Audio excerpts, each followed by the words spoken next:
Hello everyone and welcome to a special episode of Geekgo, and I'm really excited today because I'm wearing Batman animated series t-shirt, and just to get things out of the way about the Colorado shooting at the premiere of Dark Knight Rises.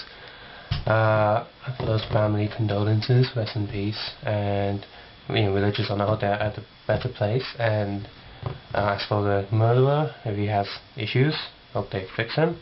If he's evil, he goes to jail, and yeah. And as for the families of the victims, just remember that Batman as a character teaches people that killing is never the answer. Batman never kills, apart from a Tim Burton movie and a few issues when Batman was just invented and they haven't got his character down yet. Because what Batman teaches us is that if you cross the line of killing someone, you go into the area of vengeance, and it's not justice anymore. You just don't kill. That's one of the biggest messages of Batman, much like Superman. So yeah, take care, you guys. Okay, got that out of the way. I am a huge Batman fan. I mean, just like Arkham Asylum, Batman Begins, good game by the way. Batman Rise of Sin 2, can't remember how to pronounce him. It's average. Justice League Heroes, Batman Superman, Justice League thingy, 60s Batmobile, Batman Begins on Blu-ray, special limited edition gift set, and the Blu-ray of Dark Knight Rises. I have back home, and then big Batman Fold, and look, Michael Keaton Hot Toys. It's like, oh. And look at those Lego Batman sets, all the Lego Batman sets I have back home, and the animated series Batmobile, animated series Combat by Batman. I'm not going to open that package, and all the other pictures you see here, all these stuff, and I even have this.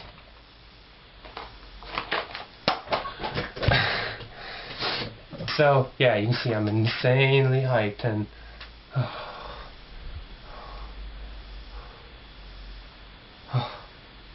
yeah, this is my quick review of Dark Knight Rises. Got this comic book here, given by a friend. All the movie DVDs, all the animated series DVDs, because my god, I have them at home, but I have the 4 box sets and I want that big one with the extra disc. And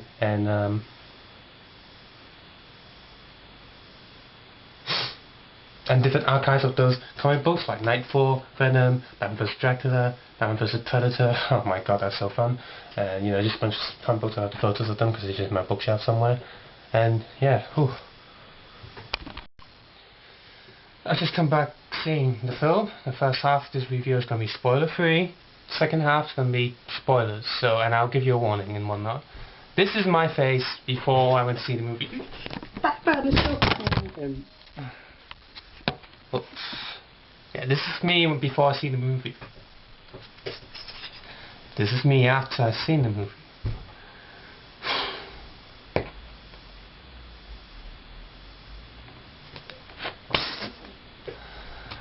This is possibly the worst Christopher Nolan movie ever made. This movie is less Batman than Batman and Robin. You heard me, Batman and Robin is more Batman than this film, Dark Knight Rises. It is not a bad film if you like character studies, but if you like this guy, you're going to be pissed off with this movie.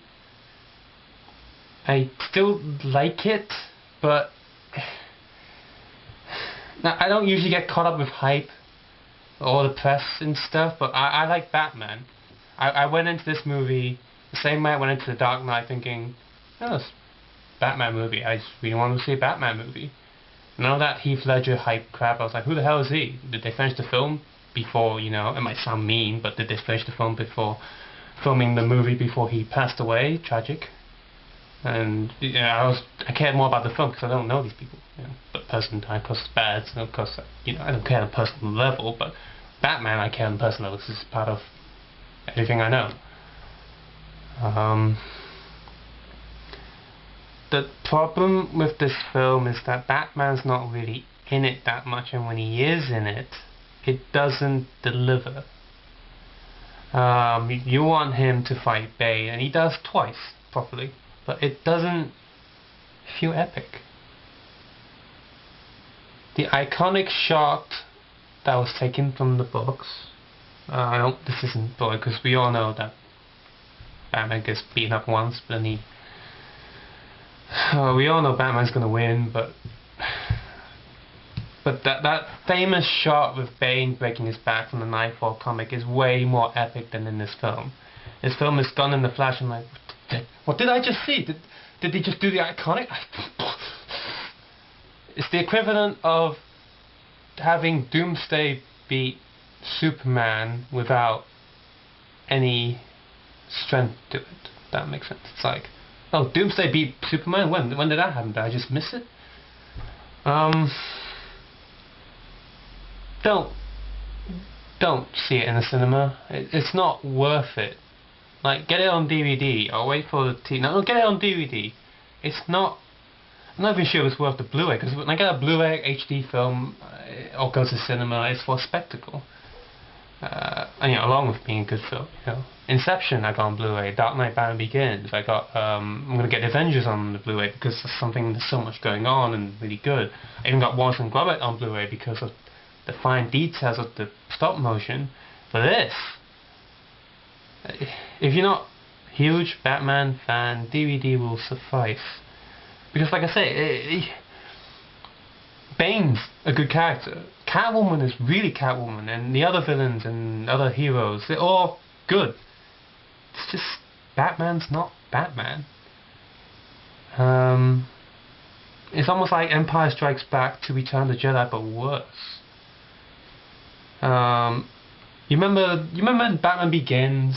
Maybe you didn't like the first half, but when Batman kicks in the second half, he really kicks in, and his theme song, the Batman music comes on, and he's gliding through the city, and he's punching and stuff. He doesn't even glide in this film. He doesn't have this cape doesn't do anything in this film. Even in The Dark Knight, which I'm going to nitpick like crap because the Joker was in the vat, not just scars of war paint, but because he was so good, the film stood up. Whereas here, we don't get that. There's one really emotional scene. I was like, oh, no, please, like, oh God, please let this come true. And yeah, that's the best bit of Batman, but it's almost like it's the only bit that.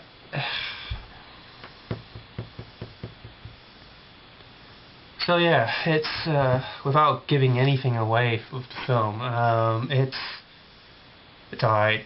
I'll get over it. I'll enjoy it when I see it again on Blu-ray, but he's not this guy. It's not about this guy. It's about... yeah. So, warning. Now I'm going to talk about spoiler stuff. So, if you don't like spoilers, stop the video now. Okay. 3, 2, 1. So the story is basically Batman's retired for 8 years because of that fall. His legs hurt since the last movie, and he hasn't bothered. He's also gone away from the public's eyes. Bruce Wayne, he's sort of just in his house brooding for 8 years.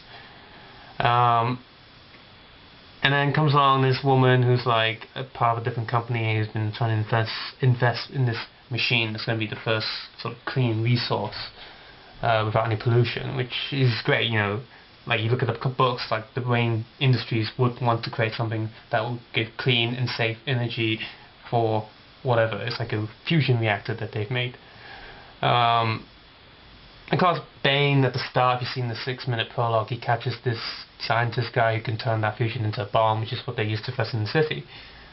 Of course, a lot more complicated. Police get trapped underneath the cities because of a trap. People get killed here and there, and you really feel Bane is ruthless and he's dangerous. So that's why he's a good character. He doesn't use venom, but his mask keeps him from feeling pain because he was living in this pit, which is like a prison, but he's been beaten up so terribly bad that his entire body's broken. Almost like Michael Jackson is in the sense that he needs to constantly breathe this gas to stop his body from literally falling apart or suffer agony. And so this whole plan of taking the stock market and all these important people and getting in, He uses the money from this guy called John Daggett. Daggett, get it? Because it sounds like Roland Daggett. I can't remember what the relation is. I just remember Roland Daggett in cartoons what caused Clayface to appear, whatever, and what Daggett Industries wants to take over. So he acts like he's working for Daggett Industries to take over Wayne Industries, but doesn't, start going mess up. And then, so Bane takes over the city because he's got this bomb. No one can get in, get out. In the middle, Batman finally comes back. He's got this contraption on his leg, and he fights, and he loses. He gets beaten up, and people just watch him there. And he gets put in the same pit that you need to climb out of because his body is completely ruined. And he of course eventually gets out. That's when he becomes Batman again. But it's not much Batman screen time.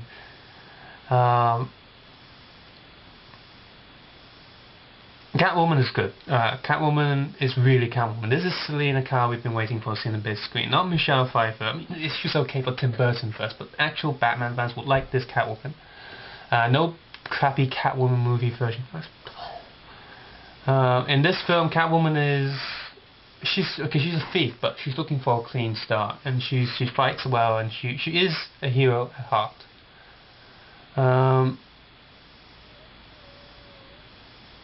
And turns out that the woman who's investing in Wayne Industries' clean energy turns out to be Talia al Ghul, who Bane saved from this pit she was trapped in. And Ra's al Ghul makes a cameo appearance. Liam Neeson. They film some scenes with him, but they also have flashback scenes with him put together. It just feels really disjointed and weird. The editing's a bit off. So it turns out Bane's been sort of like the body, like the protector of Talia al Ghul all this time, and sort of fake front. And of course Batman saves the day by flying his ship thing into the distance with the bomb and its big mushroom cloud, and you think, oh, Batman could be dead. And at that point I was like, you can't kill Batman. Batman doesn't, Superman can go into coma, but not Batman. He just doesn't die, or even coma. Now, it almost feels like that this entire film is 3 hours long. It has half an hour of solid Batman, and for that half an hour I was happy. The rest of it is a different movie, but it's not bad. It's just not Batman. So yeah, and of course, for these few scenes, you keep thinking Batman. Look, if anyone was to kill Batman, Christopher Nolan would. He's a director that would do that. And I was almost like, oh, you can't kill Batman. Yeah, I was almost like, oh.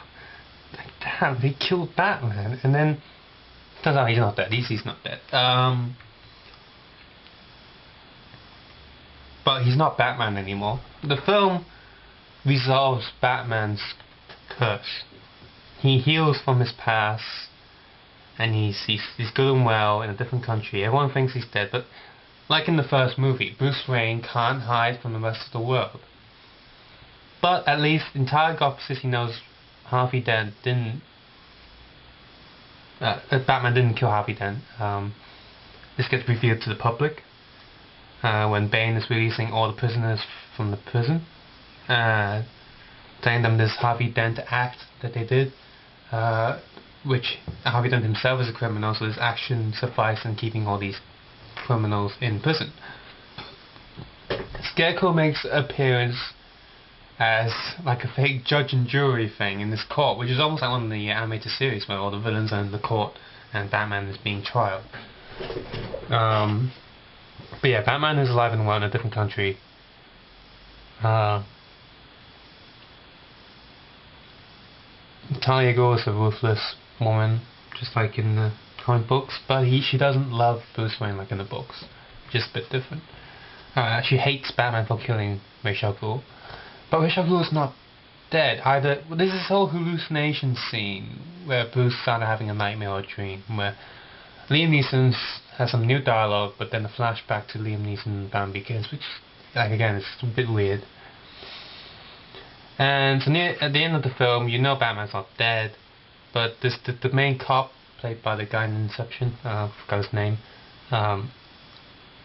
he's an orphan, and he's a good cop. but he resigns from being cop because he felt that everyone let Batman down, and also Commissioner Gordon for holding that lie about Harvey Dent not being the killer is dirty.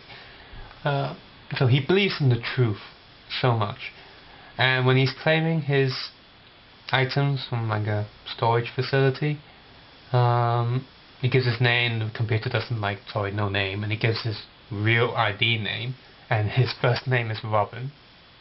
Psych. I was like, okay, maybe. And he goes into the Batcave because he knows who Batman is. A lot of people find out Batman is. Bane knows who Batman is. Talia Ghul, obviously. Catwoman finds out because she's there when Bane says Bruce Wayne, and when Bruce Wayne says Batman. Batman, last thing he tells Commissioner Gordon, a little revelation. So Commissioner Gordon's like, oh, I know he's Batman. And this guy, because he was brought up as he was an orphan himself, and his parents were murdered, and so he when he looks at Bruce Wayne's fake smile, he can tell. That's why he knows he's Batman. So yeah, he's at Wayne Manor. Wayne Manor gets converted into like a orphanage. Everything else given to Alfred. Wayne Enterprises given to Lucius Fox. And he goes in underneath the Wayne Manor, and he's in the Batcave. And so the scene of him picking up the light, much like Bruce Wayne did in Batman Begins, and all the bats fly around. So it's like, maybe hint, that even though the film ends the story, he's definitely going to have to be Nightwing if someone carries on with fan fiction or a book. So this film is... Some people say the problem with it is that because Batman rises back up as Batman in the middle of the film, but then he gets beaten up by Bane and he rises back up as Batman again. It's kind of like a loop of storytelling, but I have no gripe with that. Because first time he becomes Batman in this film, he's still a broken man. His leg's still not fixed. He's not been fighting for 8 years. Of course he's going to lose. The entire film builds up to this big, huge war zone between police and convicts, and they all clash, and where the fuck's Batman? I'm sorry to swear in this video because I'm not in character. I only swear in the character, Geekgo and whatnot. But here, it's just... And Batman's there, but he's more like in the background. It's like... He doesn't glide. He doesn't really use gadgets. He does use gadgets. He has this thing that turns all electricity and lights off. And he has these... stunning dart stuff that like puts people out. He uses. It doesn't. No bat gliding. No proper batarangs. No. He does ride the bike, but it's shorter than Dark Knight and not as epic. He's got this bat plane. Never called it Black Plane. We've always called it the Bat. That flies around. It's okay.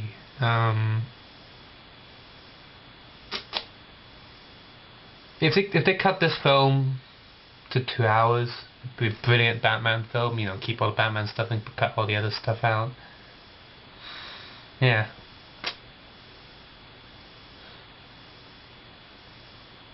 Because everything comes full circle, because Talia Ghul's back, and hint, Raish might be alive. But because it's Christopher Nolan, Batman has to be real, even though it's impossible to have Batman being realistic.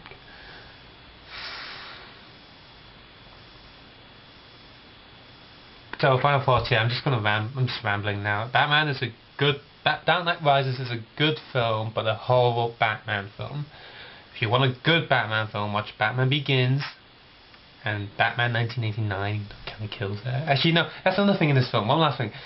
Batman kind of kills a guy by shooting. Like, he's in this Batplane. Talia Ghul and her driver are like in this truck with the bomb, and they're driving, and he shoots all around the vehicle, trying to like force it into this location that he wants. And one of the I'm not sure if I missed it, but either the bullets hit the guy in the truck, or something else hits him and kills him.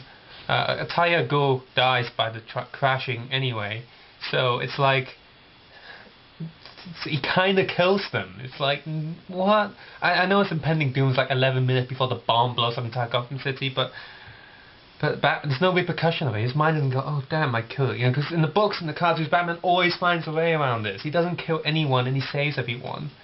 It's not realistic, but that's Batman. He's a character. And the way Bane dies is just like, Bane's like, you're not gonna kill you now, Batman. And Batman's like, ugh. And then suddenly the wall blows open and it's like Catwoman just blasted Bane into the wall with the Batpod. Now Bane might not be dead, but in Christopher Nolan universe, Bane is dead. So it's like, it's no big... Bane and Batman's fight doesn't end on Batman beating Bane and stopping him. And Batman beats Bane, but the final blow is by Catwoman because Talia al Ghul shows up and like, oh, actually, I'm the orphan who's in that pit, blah blah blah. And Bane wasn't the one who came out of that pit and rised up, it was her. And Bane was like protecting her. And she's like, reviews all this. It's like, ooh.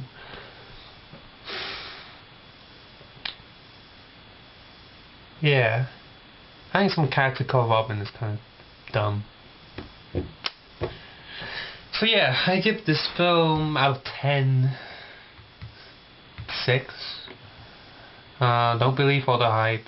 It's an adequate movie, but Christopher Nolan totally missed the point. Batman Begins, he didn't have full... So yeah, I'll say, Batman Begins, Christopher Nolan didn't have full control, so it really was a Batman film. Dark Knight, he had full control, and it felt less of a Batman film, but I mean, it still was a Batman film, but it was good, but it was too bright, too shiny, not as gritty like Batman Begins.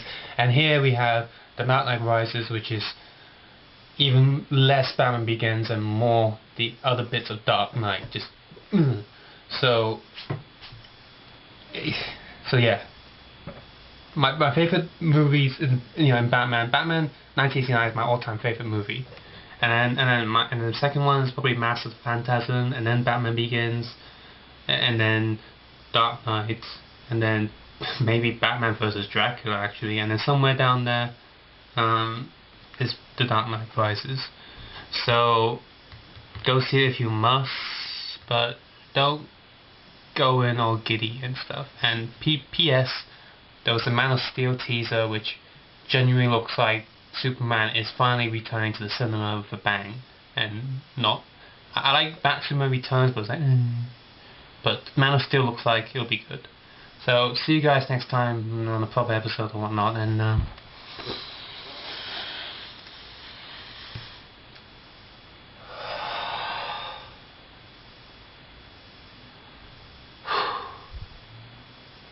that sums up the film.